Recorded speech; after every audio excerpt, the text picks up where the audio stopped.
నమస్తే friends, welcome to special recipes. ఈరోజు నేను క్యాబేజీ కర్రీ చేయబోతున్నాను. టేస్ట్గా మీరు కూడా ట్రై చేసి చూడండి. మీకు కానీ ఏ విధంగా వచ్చిందో మాకు కామెంట్ రూపంలో చెప్పండి.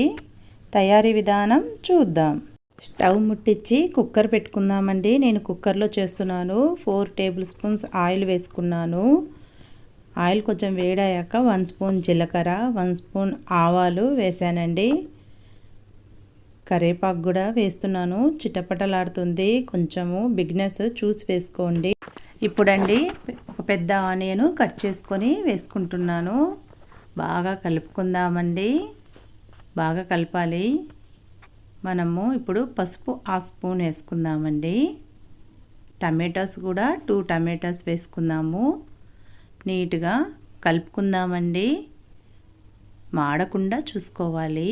కర్రీ బాగుండాలి అంటే వెజిటేబుల్స్ అన్నీ బాగా నైస్గా కట్ చేసుకొని చేసుకోవాలండి. కందిబ్యాలండి. కందిబ్యాలు కూడా నేను 1 కప్ యాడ్ చేసి చేసుకుంటున్నాను. మిక్స్ చేసుకుందాం బాగా. క్యాబేజీలోకి కందిబ్యాలు చాలా బాగుంటాయండి. వేసి చూడండి, ట్రై చేసి చూడండి, చాలా బాగుంటుంది. క్యాబేజీ అండి. క్యాబేజీ నేను 1/2 కేజీ దాకా తీసుకున్నాను. బాగా నీట్గా కడిగి కుక్కర్లో వేసేసుకుంటున్నాను. కారం పొడి కూడా 2 టేబుల్ స్పూన్స్ వేసుకుంటున్నానండి. కారం పొడి చూసి వేసుకోండి. ఉప్పు, రాక్ సాల్ట్ 1 స్పూన్ వేసుకున్నానండి. అలాగే ధనియా పౌడర్ అండి. నా క్వాంటిటీ తగ్గట్టు వేసుకుంటున్నాను. 1/2 కేజీకి ఒక 2 టేబుల్స్ దాకా ఉంటుంది. కొబ్బరి పొడి కూడా వేసుకుంటున్నానండి. అది కూడా నా క్వాంటిటీ తగ్గట్టే వేసుకుంటున్నాను.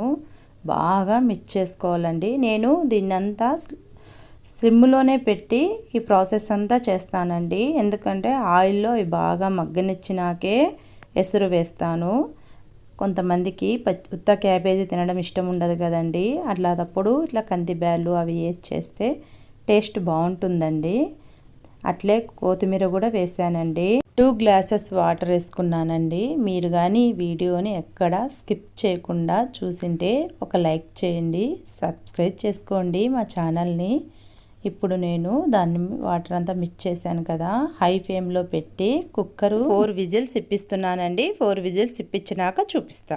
నేను కుక్కర్లో నుంచి కర్రీ బౌల్లోకి మార్చుకున్నానండి. చూడండి ఎంత కలర్ఫుల్గా ఉందో. మీకు కానీ కర్రీ నచ్చితే లైక్ చేయండి, షేర్ చేయండి, సబ్స్క్రైబ్ చేసుకోండి. పక్కనున్న బెల్ ఐకాన్ని క్లిక్ చేయండి. నేను మరి ఒక సరికొత్త రెసిపీతో వస్తాను. Thank you for watching.